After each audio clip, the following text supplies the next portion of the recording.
Before this season started, I made a little video before the first game saying, and it was called, "The Texas Longhorns will win the Big 12 in 2013."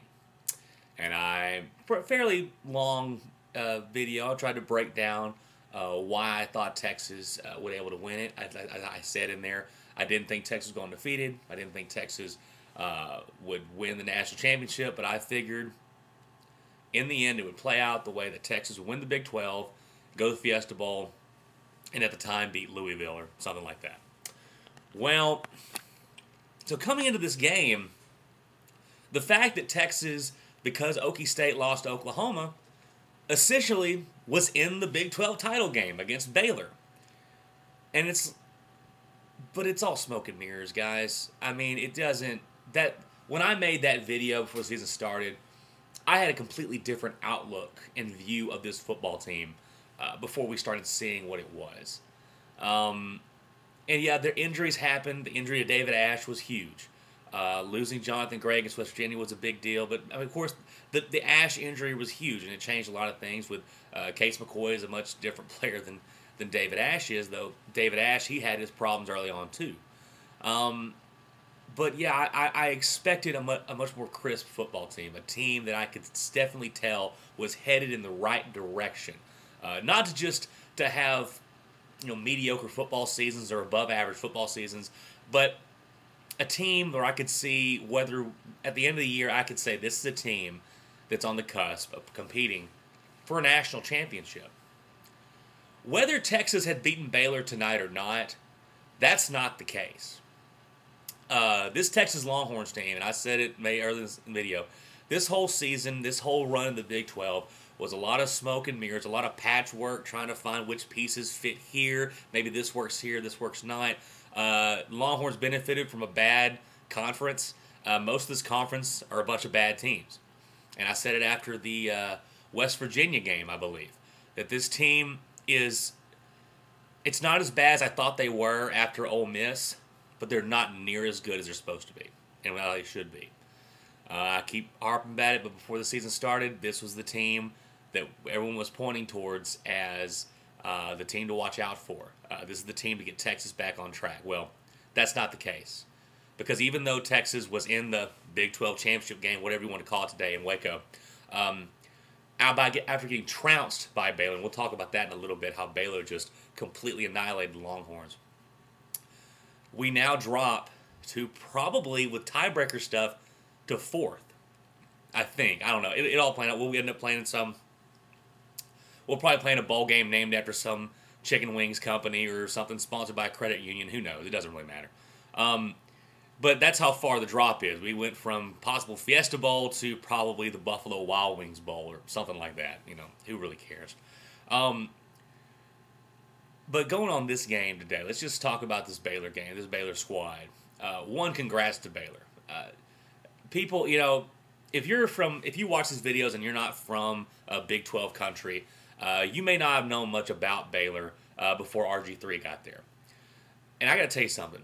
What Art Briles has done in Waco is nothing short of masterful. Baylor was the joke of the Big 12. There's nothing to get around it. They would go seasons without winning a conference game. They went multiple seasons without beating anybody in conference. I mean, they were the true whipping boy of this conference for years. I mean, there are chances, and we don't do them anymore, but there were chances, usually in basketball season, but football season as well, where if we were beating another team really bad, like the Longhorns were like 40-0 on some team, we would chant worse than Baylor. That's to get that in mind, like Baylor, and that was just Texas fans, Aggies and Red Raiders and everyone. That's the view of Baylor. They were just the team that extra win on the schedule. It was that road game ticket that was easy to get. That's the reason we called Floyd Case, which they closed down. A lot of us called it DKR North because I've been to a game out there before when the Longhorns played. It's usually mostly Texas Longhorns fans and Baylor fans.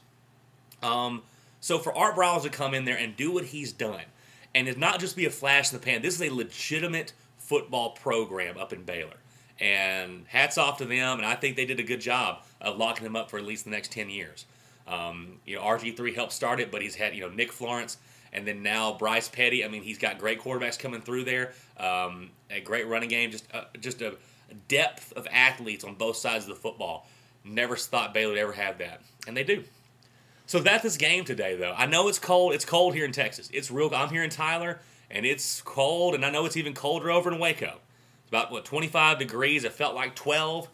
It's hard to play in that kind of weather. That being said, Texas was awful. Case McCoy, that was maybe his worst game I've seen him play. And my thing with Case, look, here's the thing. I know Case has made some great plays for Texas. He's been an integral part in the winning streaks that we've had. But when you watch it on a down-by-down basis, Texas has got to demand more from the quarterback position. And I don't put this on Case McCoy. I think Case McCoy does the best he can. I really do. I know he wants to win. He's got the same competitive fire that his brother does. But when you watch it, it's not the same kind of skill set. He can make those pirouetting, turn around, throw the ball over your head, touchdown pass. But when you need a 3rd and 4 conversion and the guy's running right across your face and you can't hit him, that's a problem. Because it was cold for Bryce Petty, too. By the second half, he got it together and he was hitting his guys. And, like I said, it was 3-3 going into half. And really, the way the first half ended, it looked like, hey, here comes Texas. They're running the ball. Malcolm Brown was awesome. But then that second half happened and it just clicked for Baylor. And Texas had no answer, and it was pretty much over at that point. And it was really embarrassing. It was embarrassing the way Texas got beat today. Because it wasn't the high-flying way Baylor had usually beaten teams this year. It was much slow and painful death. Pretty much what it was today with Texas. So congrats to the Baylor Bears for winning the Big 12. They deserve it. And now you look at a problem, because like I said, once again, now Texas, 8-4? And go to a bowl game, you win a bowl game, you're 9-4 like we were last year. Which for most programs would say, hey, look, that's not bad. You've got to watch the games. And when I watch the Texas Longhorns, especially on offense, if I'm a recruit, if I'm looking to go somewhere that will highlight my skills, and I look at the Texas offense, I think to myself, why would I go there? When I can go to Baylor, proven track record to Art Briles, to know you're going to have a good offense. Go up to Bob Stoops at Oklahoma. They're going to get back on track. They won today. Mike Gundy, always going to have a good offense. You've got Kingsbury over there, the new face over in Texas Tech land. And heck, Texas A&M, you've got Kevin Sumlin still there. You've got the whole SEC pool. This is going to be some trouble for Texas when it comes to the recruiting part. I think Texas has gotten lazy over the last couple of years when it comes to recruiting because, hey, you've got the Bevo on your hat, on your shirt. Of course kids are going to come out there. That's not how it works now. This was an embarrassing loss for Texas, and we got whipped up and down the field.